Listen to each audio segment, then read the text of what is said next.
Fellow public servants, today marks the beginning of the Public Service Excellence Award Initiative. This program is a new and improved form of what was known as the Employee of the Quarter Award. I very much support the Public Service Excellence Award because it highlights public servants in all areas of the public service and the community. Employees can be nominated not only by peers in the same department, but also by individuals in other departments or ministries. I am particularly pleased with the new categories in which the individuals will be awarded: leadership in excellence, personal and professional excellence, customer service, administrative support, volunteer service, organizational development, scientific, engineering or technical achievements, and heroism. This gives a focus to those who want to excel and strive to be a better public servant. A new ministerial committee has been established to help determine who deserves the awards and to make sure that applicants have been fairly judged. This should encourage the political leadership of our territory to be an integral part of the process of staff development, to celebrate success as well as to alert us to those areas we need to improve. This is the essence of leadership, to show the way, and to empower individuals who are striving for positive recognition. Leadership comes from an old Anglo-Saxon word, lay, which means a path. The task of leadership is to show the path and to encourage and empower people to follow it. In parallel, the Recognition Steering Group is in place to make sure that the award ceremony will have a positive outcome and an empowering atmosphere. This should encourage other public servants to strive to be better. Over the coming months, you can expect to hear more about the changes that are taking place throughout the government service. From here, we have to build on what has been achieved thus far. It is my belief that with the continued support of the government and the hard-working men and women of this public service, we can make this program meaningful and successful. I hope that members of the public service, as well as the BVI community at large, will take away a fuller understanding of what the present initiatives mean for them. In closing, I would like to take this opportunity to pay tribute to the members of the public service. Your jobs are not easy. Public servants work with the limited resources and are asked to meet our territory's ever-growing demand for public services and to satisfy expectations. You do not work for personal enrichment, but the satisfaction which comes from serving your community and your country and making the world a better place. I applaud your efforts, and I encourage you to continue performing at your very best. Finally, I encourage all public servants, particularly managers, and including those on the sister islands, to take part in the Public Service Excellence Award Programme. Nominate people you see trying to improve, celebrate success, and encourage those who strive to be better. This is an opportunity for you to celebrate the wonderfully diverse, vibrant, and dynamic organization to which you belong. It is also an opportunity to help make it stronger and better able to meet the demands of the public at large. I wish this program much success now and in the future. This is the beginning of a new day, a new recognition program that you have given your input to. So we'll go through the program. Many of you have given us your feedback, you've participated in surveys, and we appreciate that, and that's why we're here today. Why do we have a Public Service Excellence Award versus the Employee of the Quarter program? In terms of background, we had good success. The Employee of the Quarter program was introduced in 2005, and we recognized high-performing public officers. Quarterly, we had award ceremonies, and we had approximately 200 public officers who were awarded during that span of time. And we also had nine Employee of the Year awardees. So we've had good success, but it was time for change. Why?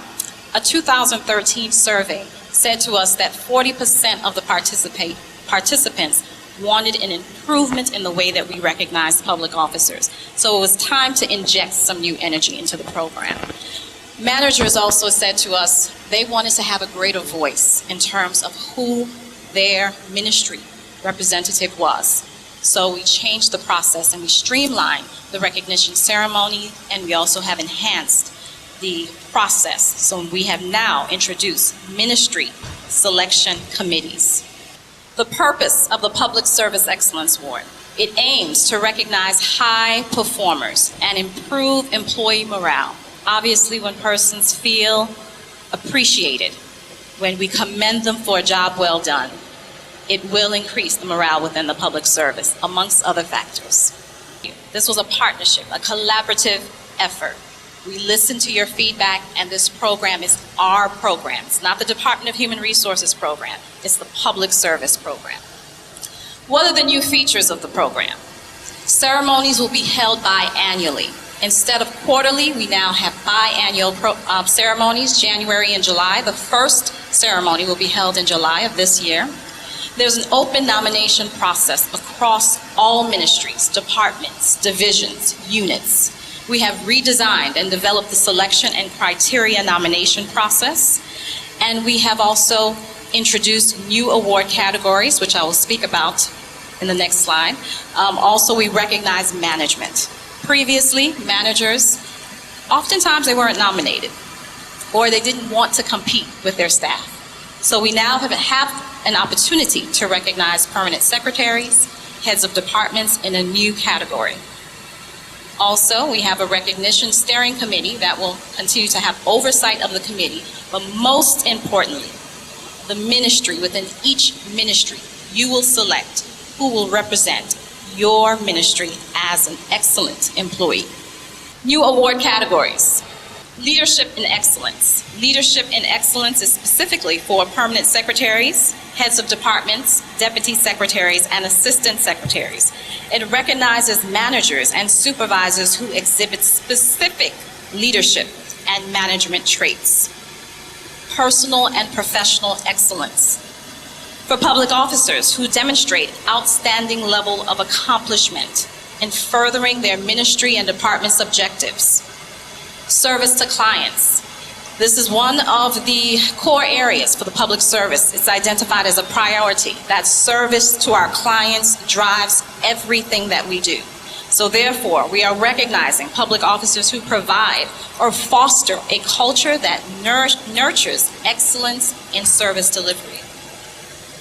Administrative support also will commend and recognize officers who demonstrate an outstanding level of accomplishment in providing administrative and technical support. Also, volunteering. Volunteering service will also be recognized. Persons who work within our community, whether it's a ministry or department initiative or in some other area where persons have given up their time, we will recognize that because of the impact it has on our community. Also, organizational development. Persons, public officers who contribute to an organizational culture that is consistently learning and growing, and also persons who have enhanced the services within the public service will be recognized in this category. And scientific, engineering, or technological achievements. Obviously, those who are in this specific field and discipline. And the last one, but not least, heroism. We're recognizing persons who have given of themselves, sacrificed, and have exhibited extraordinary courage. The other changes to the program, we had a renaming competition the third quarter of 2014, and the winner, obviously, Public Service Excellence Award. We also revamped the categories, and we had the new award program reflected in messages from the Deputy Governor and our Honorable Premier and the Governor during public service. Save the date, July 2015. We will formally introduce the program. Well, we're introducing it now, but we will have our first ceremony. So we're expecting to see you there, energy, and who will the next winner be? We don't know. It may be you. Thank you. It is now time to do presentations. Ministry of Health and Social Development. Permanent Secretary Petroda Davies, can you come and receive your package, please? She was sitting on the end. You go from right to left, eh?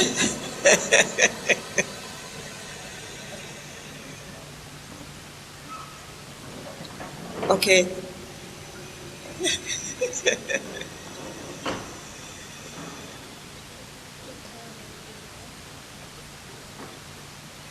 All right. Our neighbor, Ministry of Education, Dr. Marcia Potter, Permanent Secretary.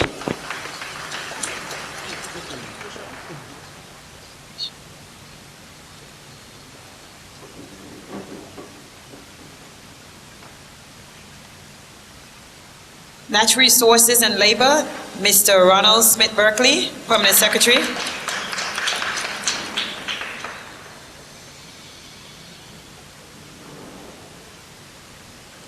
Cabinet Secretary, Ms. Sandra Ward.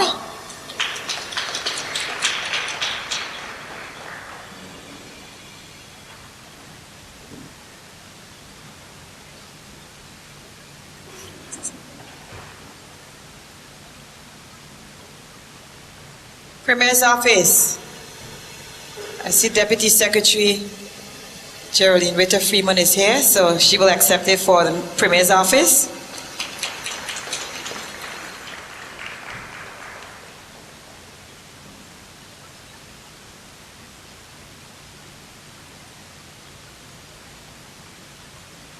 Ministry of Finance, Human Resources Manager, Mr. Jeremy Hodge.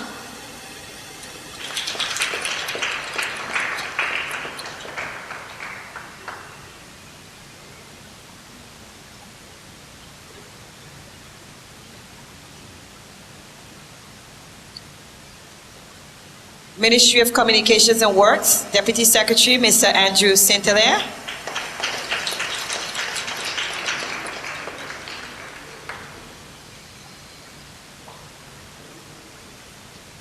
And we leave the host for last. Permanent Secretary, Deputy Governor's Office, Mr. David Archer.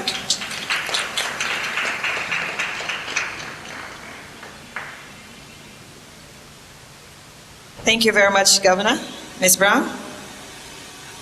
Okay, it's a short ceremony, so we are winding up right now, and we're going to call Mr. David Archer, Permanent Secretary and Deputy Governor's Office, to give the closing remarks. Let me first give apologies on behalf of the Deputy Governor who will not be able to be here this morning. She is on leave, but she extends her wishes. Good morning. I have another category for the ceremony. It's called Best Dress Award, and I see some candidates in the front row and also in the back. What do you think? Yes? Another gentleman wearing a bow tie, he should definitely win. But just to say, and very briefly, this is a wonderful day. This is a good day. We have actually transitioned an amazing program into something even better. When the world economic crisis hit, a lot of organizations decided to let persons go. They cut on their budgets, and they did things which did not sustain them throughout their years. But leading organizations, what they did, they reinvested in their people. You saw the birth of what is called human capital management, a resource, a definite attribute to ensure that organizations grow and they do well. We're proud to say that in the public service we've maintained employment, but also we've been consistent in recognizing our employees. That's actually part of a leading organizations, and you should give yourself a round of applause for that. Finally, to the HR department and the team who worked on this program to ensure that it became not only good throughout the years, but better, I want to also give them a round of applause. To the human resources managers who continue to push and push and push every quarter, now twice a year, to ensure that person recommended, also a round of applause. And finally, to the department heads and permanent secretaries who ensure that they led in the right way so that good employees can come up and be recognized. Round of applause.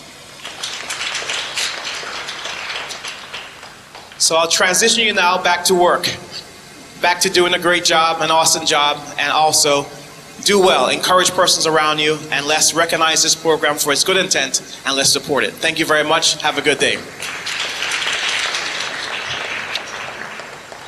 Thank you very much, Mr. Archer. And as you leave, I encourage all of you to be a gem. Everybody likes to have precious stones. So when you're a gem, you go the extra mile for service. So we encourage all of us, all of you as you leave, to become gems of the public service. officers who go the extra mile for service. Have a good day.